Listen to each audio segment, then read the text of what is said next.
pesados, pero bueno. Hola, es igual, ¿qué tal? Yo hace mucho tenía un canal y dejé de ser youtuber, pero ahora quiero volver a hacerlo, así que este video es para ustedes después de mucho tiempo. Bueno, y quiero mostrar Slime. Yo le digo Slime, otros me parece que le dicen Slime o algo así. Yo le digo Slime. Los voy a buscar, pero quiero empezar con algo corto porque es mi primer video después de hace 2 años. Gracias, chicos, por tenerme despinas, estaba corriendo. Es que yo los compré por internet y estaba esperando a que me llegaran. Voy a empezar con... Hay de 2, violeta y verde. Vamos a empezar. ¡Qué bonito! Me espera que se me pegó un poco. No pasa nada, mamá, tranquila. Porque la voy a ligar si se entera. Mire, tengo este verde.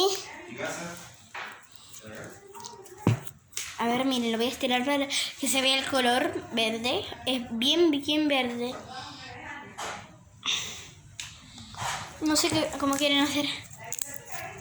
Si se suben el volumen, se escuchan los... Así.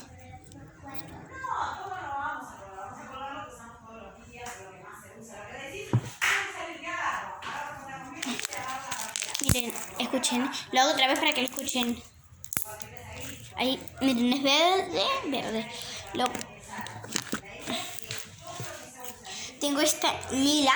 Los hice a mano. O sea, los compré, pero solamente, no sé cómo, no me sale explicarlo. El bowl, no sé cómo se dice, el tupper, no sé, o sea, el frasquito, el tupper. Los slime lo hice a mano, pero lo compré para tenerlo. Escuchen, prepárense el volumen. Les doy un cachito para que se prepare el volumen.